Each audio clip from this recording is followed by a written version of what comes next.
I'm here today to take all of the scariness away and step you through one by one on how you can make an educated, powerful choice on your dream gown. Now, on Sugar and Spice's website, they have a bunch of different categories, which we'll get into in a minute. However, the first thing we really need to sort out is the style. This can be the most overwhelming thing for a bride when they first come in store. Now, normally, if you've ended up on our website, you've already tried on a couple of dresses and you've got a rough idea on what you're liking. But maybe someone hasn't explained to you exactly what you're loving and why you're loving it. Let's start with the 5 shapes of bridal. There are only really 5 different silhouettes. So they start from super fitted with a puffy bottom. This is called a fishtail. Then we move to a mermaid, which is what this gown is beside me. So it's fitted, but not suck me in Kim Kardashian fitted. And then it softens out at the fingertips. So if you put your fingers down by your legs, nice and straight, that's where it softens out.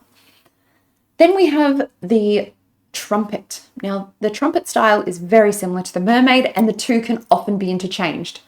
Moving up from there, just a little bit higher than the fingertips, we have what they call a fit and flare, which is when the top is fitted to about the mid-thigh, and then it softens out. This is a great blend of a fitted gown and a soft A-line gown. It gives you plenty of movement around the legs, without being puffy or super fitted. It's a nice in between. Then we have an A-line. So that is fitted to the waist and then a soft A-line, or you can have a full A-line, which is not quite your big puffy ball gown, but it is a little bit more angled. Think like an A-frame sign, where the top of the A is your beautiful little waist. This is great for hiding all kinds of lumps and bumps and is an excellent style if you're interested in just camouflaging the imperfections and maximizing the assets.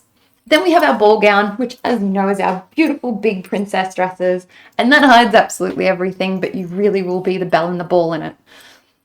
The A-line style is probably the easiest to wear as far as it's an easy fit. You just need a bust and waist measurement, as opposed to something like a mermaid or a fishtail, where all 3 measurements are going to be really important for you.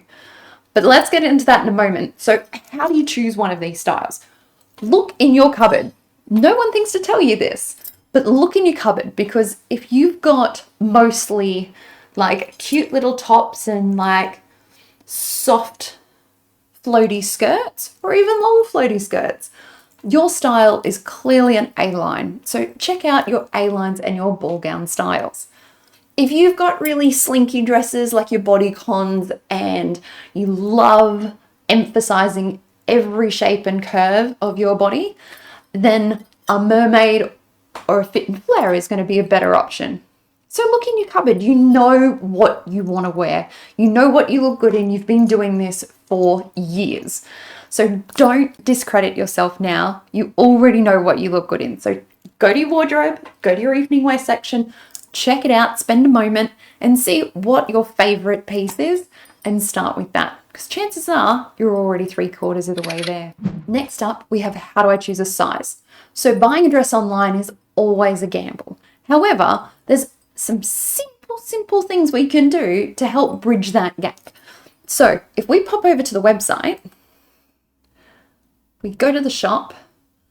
Today I'm picking their designer sample sale gowns, and we're going to choose this really beautiful dress here. This is an 88004.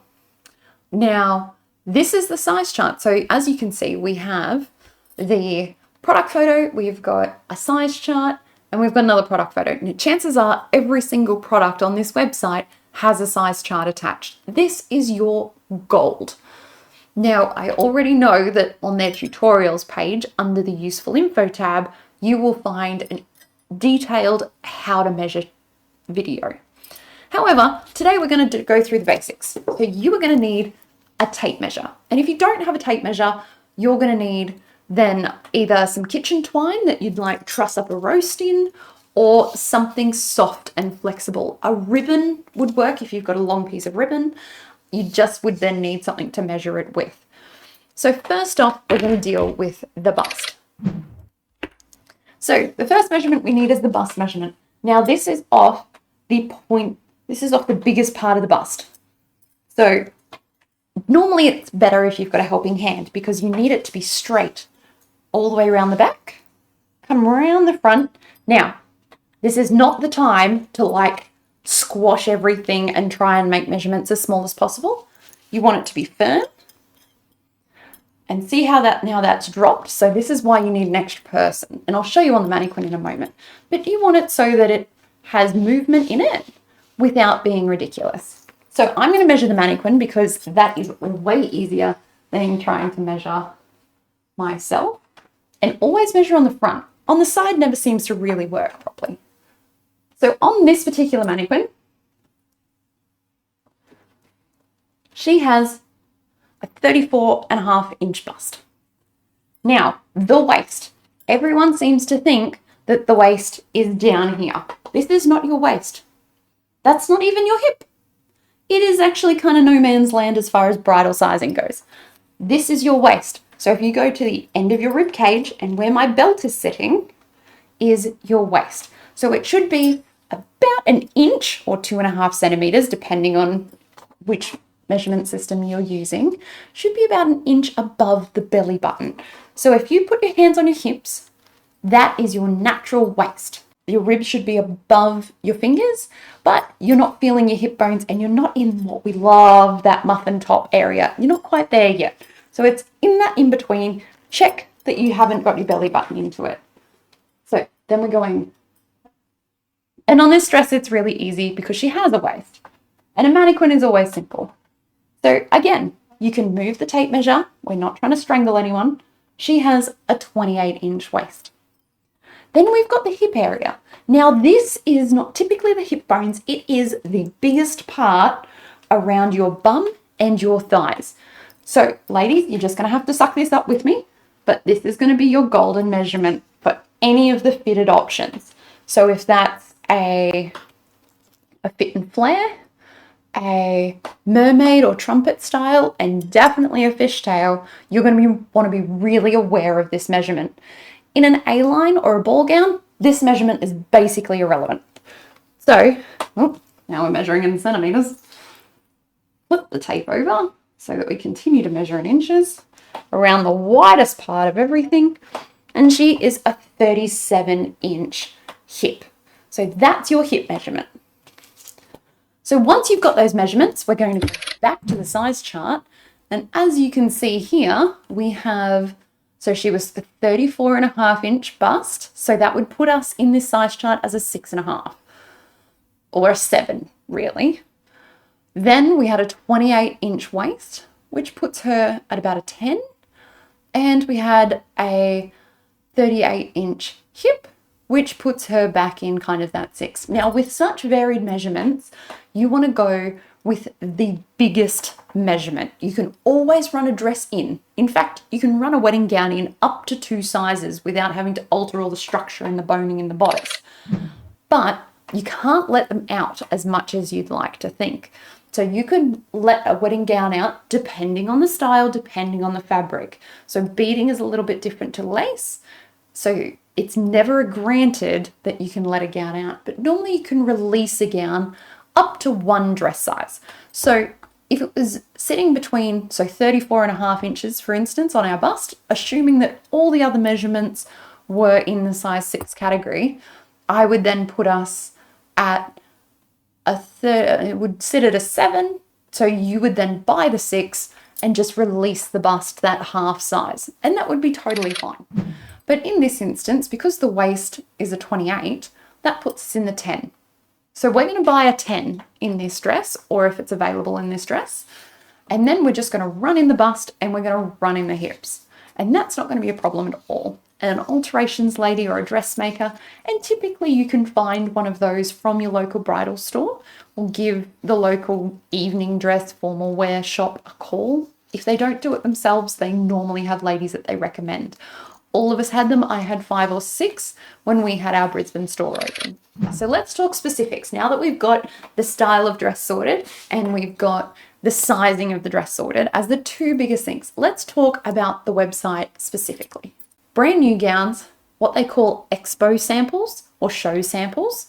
These gowns, so brand new is never out of a bag. It is brand new, it's an extra stock piece, or it's a misorder that's occurred, as sometimes they often do, or it's an additional supply of a dress that they got in that they didn't need. So this is a brand new, unopened dress, never being tried on a body. Our expo samples are just that. So this would classify as an expo sample. She has gone to an expo, she's out of her bag, she hasn't been on a body, but she has stood on the stand. So it is a massive saving that you can take advantage of getting what this gown would be at $4,500. You might be able to pick her up online for, say, $1,100 or $1,200 and capitalize on that saving because she's no longer categorized as a brand new gown. None of the dresses that are on Sugar and Spice's website have ever been down the aisle. No one has worn them to a wedding. However, the designer sample sale gowns, as we have a look over here, these gowns have been in their retail store. So these gowns have been tried on bodies, they've been shown on mannequins in store, they've been touched, felt and played with. So you might find that these ones have a loose thread or a small mark or loose buttons or missing buttons. Nothing that is irreparable, and everything would just need a little visit to the alterations lady or perhaps a dry clean in really extreme cases, but it's unlikely. Their dresses are pretty well looked after. Let's talk returns. So under the useful info category, we go to FAQs. Now on their FAQ pages, they have all of the different options. So a sample sale gown is the easiest to return because it is tried on prior. So that's a $45 restocking fee plus the original postage cost. So that's it. It's going to cost you $45 to change over the gown, and you can actually exchange it with Sugar and Spice for nothing. So if you've tried on a dress and you found one that you would prefer after trying it on, then you're welcome to exchange it for just the additional shipping fee. If you buy a new gown, they are a 20% restocking fee of the original price. So if it's $100, it's going to cost you $20 in fees, or $1,000, it's going to cost you $200 as a restocking fee, because we can no longer sell that gown as brand new, as it's been out of its bag and it's now being tried on. So at best, that gown is a show or expo sample, depending on how it comes back. Now, if that is assuming that it comes back in beautiful brand new condition. Show samples, they are a 10% restocking fee. Same deal applies. So obviously the more gowns get tried on, the less quality that they have, because obviously they then, if they get tried on and purchased and returned too many times, they're now classified as a designer sample sale gown. So nothing's wrong, and we protect our dresses at every turn, and we hope that you guys do the same. So all of your answers to all of your questions are in here. The question that I get asked an awful lot is, I found a wedding dress online, it's listed as a size 12 and I'm needing a size 8 or a size 16 or something other than a 12. What can I do about that? Can I reorder? The short answer is no, but let me show you your options. So if we pop into a designer sample sale gown, we have a look, we'll click on the 88004. Now, if we go down here, she is a brand new girl and she's available in a size 12. This is the only size that you can order. They're usually one-off pieces. So if we pop into, say, this beautiful size 18 gown, she's the only size. So she's only available in an 18. If you're looking for something made to order, we do have made to order wedding gowns in which you can select various different sizings. So you've got your size chart here, and you can choose color is ivory, and you've got all of those different options. I hope that has helped, and I hope you're now feeling capable and confident to order your wedding gown online. If you do have any other questions, we are still here to help, and you can email us at sales at sugarandspice.com.au. That's sales with an S, sugarandspice.com.au, and we welcome your questions and we are happy to help. If you quote the number or the name of the gown, which is whatever is after the hashtag. So in this particular example, you'll see that this gown is called Avril. So other options, we have the 88004. We'll need to know that so that we can help you specifically with that gown, as it's normally a specific question for that particular style. If you give us your measurements and you ask us what size, we're immediately going to ask you what gown it is it's related to. Or if you ask me, can I get this in a different size, I'm still going to need to know the name of the gown so I can fully research that for you. So with that aside, I hope this has helped and you're now feeling powerful and confident to choose a wedding gown online with Sugar and Spice. Have a great day and we'll see you in the next one.